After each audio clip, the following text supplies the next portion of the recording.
does your team know what you do? Like, does your team believe you're the expert in what you do? This ties in a little bit of branding, but I think it's more leadership just because I need to lead my people well. And by doing that means they know what I do, how I do it, that I do it well. And that plays a big role in case acceptance, right?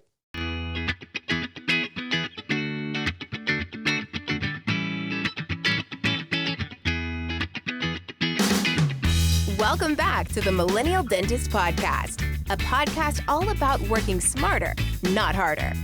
Pushing dentists to go beyond dental school dentistry and build the practice of your dreams.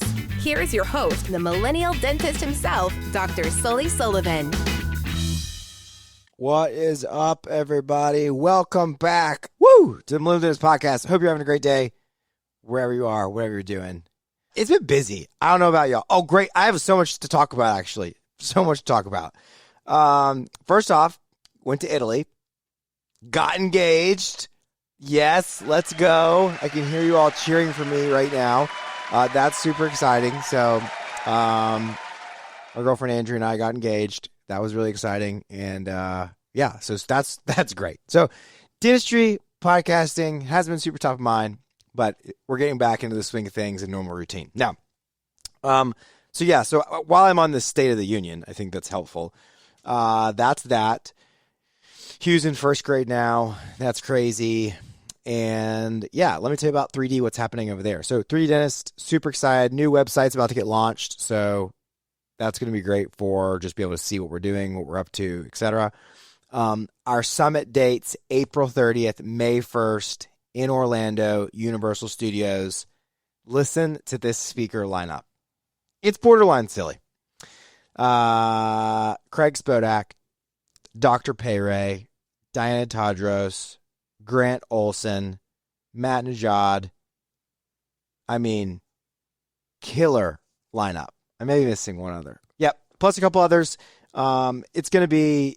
I really do truly believe it's going to be the best summit. And clinically and everything, we're leveling up. It's just going to be really great. So make sure, like the early bird pricing, I think ends in like 2 weeks, which is the cheapest it will be. All tickets include a ticket to the park. We'll get done on the first day around 4 o'clock, and then you have a ticket to the rest of the afternoon and evening, and they open till like 10 o'clock at night to ride roller coasters, do the thing. So just a really cool experience. For you and your team members to make sure you do that. Plus, flights are the cheapest right now to book. So make sure you do that. What I wanted to kind of talk about today, I went to New Orleans last week and spoke to a group. It was fun. I got to speak to kind of all their doctors. And it's the topic I want to talk about is kind of the 4 buckets of growth that I think are, they're important for both the practice and for the individual provider. And this even really, it goes into like team members. Honestly, like anybody listening to this is helpful. And you probably heard about me talk about this. The 4 buckets are leadership / case acceptance. That's kind of like the first bucket. I think case acceptance falls under leadership. Leadership, clinical skill set, digital technology, and personal branding. And so those are the 4 buckets of which I believe that like, hey, we have to invest in these buckets.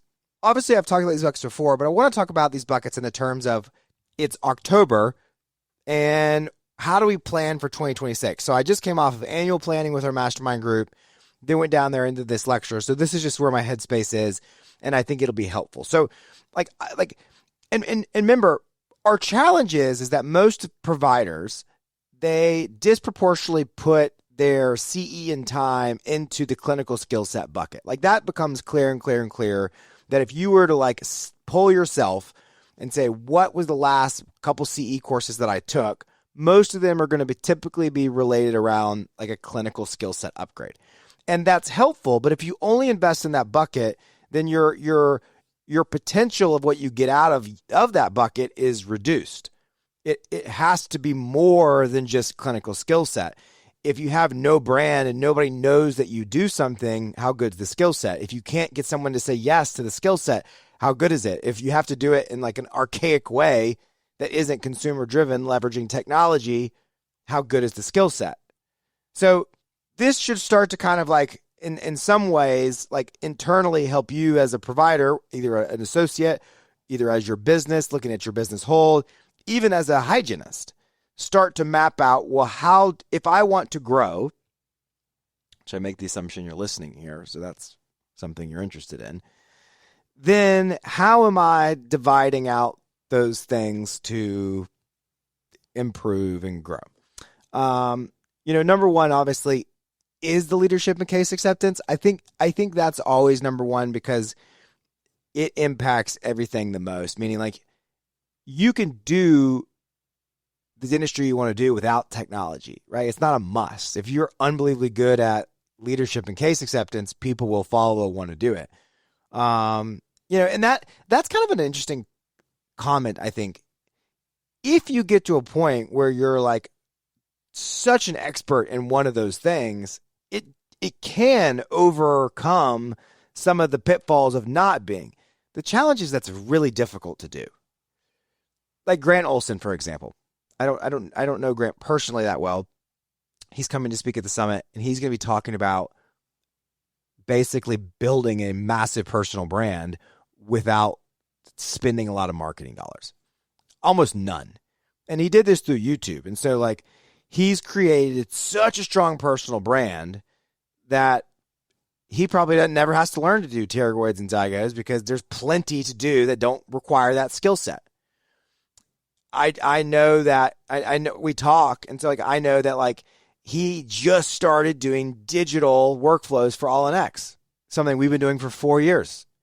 Like, doesn't need the technology bucket as much because he's got such a good personal brand. It's just, and I'm not, don't hear me wrong. I'm not saying that you should go all in on one.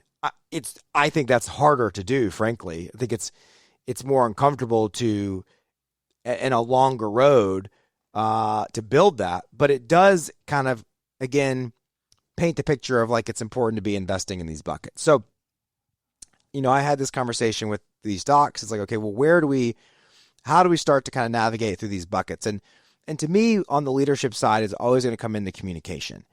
And what am I doing to kind of improve my communication, and recognizing that the one that I want to specifically talk about today is, does your team know what you do?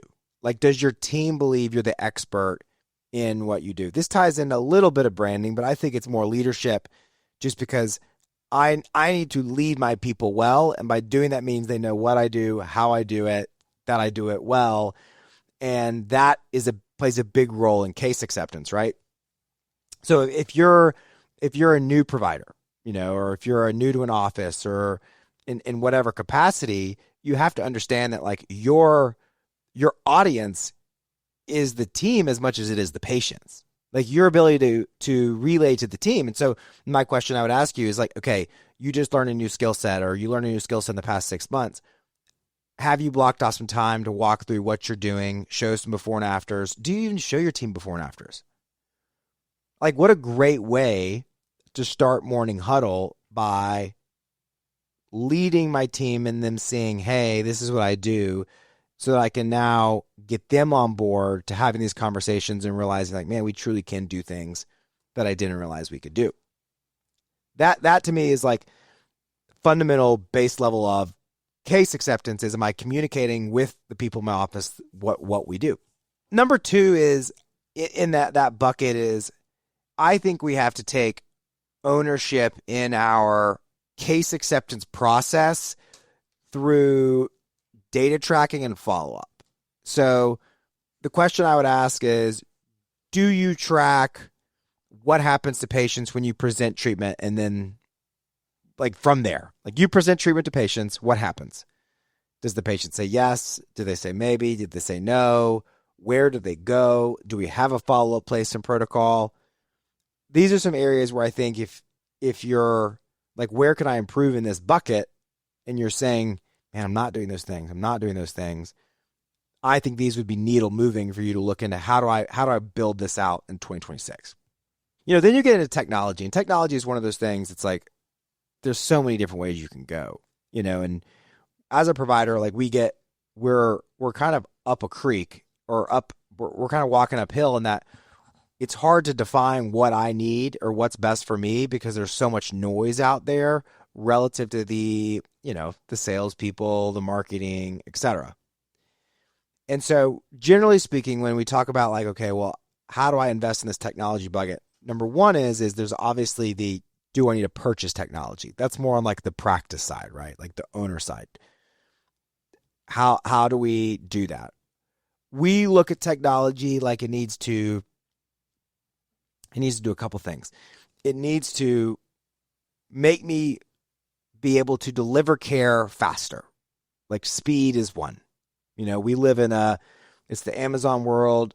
I can get stuff delivered tomorrow, today, etc. Do I have technology that allows me to be more consumer friendly? Do I gain speed in this technology? Number two is does it help me close more dentistry? Like I think that's such a big misnomer is we look at things like a 3D printer, for example, and I'm like, oh, well, I can now print my night guards. And so that allows me to save the money on the night guard. I would argue that the better way to look at that is if I can print my own night guards, now I could do 2 night guards instead of 1 for the patient because my cost is not very high. And I could even raise my fee. So I become more, this is important, I become more profitable, yet on a per night guard level, I'm more affordable. Like that's a weird dichotomy to be where everybody wins. And then if I can deliver better value and be more affordable per unit, but also be more profitable as a practice, like that's how technology should drive things. Or look at like barriers, right? Trial smiles, snap on smiles. Allie does such a great job of teaching that for us now. And her next course is in January. And one of the things that I love about the course is it's all about leveraging technology, not to save money, but to get more yeses, to increase case acceptance, right? Going back to that first bucket. And that if I know I can get more people to try on a smile, more people will buy a smile. So like that's an area where I look at. So on the technology side, how am I more efficient? How does it make me more profitable yet more affordable? How do I increase my case acceptance? Very rarely, like the last thing I care about is like the savings aspect of it because there's just only so much you can save. And the reality is labs are cheaper and cheaper, so it just doesn't make as much sense. Third bucket is going to be the clinical skill set. And I do think it's worth talking about that. Where I look at clinical skill set is what moves the needle the most. I think too often we do clinical skill set with our emotions. Like, oh, I want to go learn to do Botox or I want to go learn to do whatever, but I don't have fundamental skill sets. Fundamental skill sets would be like, do I offer sedation? And I need to be super clear because this keeps coming up. When I say, do you offer sedation? I mean, like, have you taken a course and do you have like a permit? Not like anxiolysis, like I give them a pill. Like that is like, one, it's like a super gray area that I don't like legally just because one pill can do drastically different things to different people. And two, your ability to control and get to the right level of sedation is very limited. And I know that if patients are comfortable, if I can do more in one visit, they're more likely to do more. So to me, if you're not offering sedation, sedation should be the number one clinical skill set upgrade that you look for implementing in 2026. I cannot tell you how much it is like the sedation is just it's like the glue to it all. It's the one no one talks about, but it's probably the most important on some level because you don't have to do fancy dentistry to sedate people. People that need 6 crowns and 3 fillings at one visit want to be sedated. That same patient you could do in one visit over 4 hours, or you can bring them back 4 different times for 8 hours because it ends up being more time when you bring them back. So sedation's one that I would tell you like, hey, and there's lots of good places to get sedation. I think we have Docs as a partner with us. They offer sedation. They do a great job. It's where I did my sedation. If you message me, I can send you like a discount code. I think I have somewhere. I should probably put it in the show notes, but that would require me to have it right here. So recapping, 3 buckets so far. Leadership case acceptance. Where are you looking to improve there? Number 2, digital technology. Where are we looking to improve there? One thing I want to reference on digital technology is you don't have to be an owner to invest in this bucket. With this group that I was talking to in New Orleans, they all have Medits in their offices. Not one doctor was using the Medit free apps. They didn't even know what they were. Like Medit Smile Design, Medit Design, Medit Ortho Simulation. Are you leveraging the technology that you have? You bought this technology, but it's like taking a Ferrari and not getting out of first gear. You're underutilizing the power and the potential that the technology has. So maybe it's not that you're buying new technology next year. It's that you're just going deeper on the technology that you already have. So I wanted to make that note. Clinical skill set bucket, sedation, sedation, sedation, sedation. Then it's a matter of, okay, I look at, like my clinical skills were always paved by, I would more or less get a patient to say yes to some subset of dentistry. And then I didn't know how to do it. So I had to refer it out. And that drove me bonkers. So like a lot of my CE journey was kind of built around, I would close something, someone would want something, but I couldn't do it. And so like, it's hard enough to get people to say yes. Now I've got someone to say yes. They've got the money, but I can't do it. I'm like, I'm the daggum barrier here. Don't be the barrier. It wasn't like, oh, what do I want to do? Like it was driven by like the data around like, hey, there's this in my practice to do. Let's go learn to do it. So that's kind of how I drove a lot of my clinical skill set, especially early on. And then the fourth bucket, last bucket, personal branding. So again, probably the one that gets the most, the least looked at. And I love that we call it personal branding, because it's like people don't want to like say that they're doing personal branding, right? You could say marketing, but really what it is branding. And so to me, what falls in this bucket is things like, have I updated my website? What is my Google review presence? What's my social media presence? Do people think Sullivan Dental Partners and they think dental implants, or do they think pediatric dentist? Like, how have I defined my office and myself as a provider within that office as a personal brand? Like what? Because whether you realize it or not, you are always selling something. You always, what you wear, how you act, everything is selling something. You're building a brand, whether you realize it or not, just by the way you operate and interact. And so to me, when people are like, oh, I don't market, or I don't want to build a brand, it's like, that's actually bullshit, because you are, and you have to, and you're lying, because you have a website. Therefore, you have a brand. The difference is you're not taking hold of or control of your brand. You're not deciding what your brand's going to be. In all seriousness, like, you think about it, like you're listening to this podcast and like, most of you don't know, like, if I'm actually any good at dentistry. Like, you don't know if my business actually is profitable. Now, the good news is I think I'm pretty good at dentistry. I've shown some work.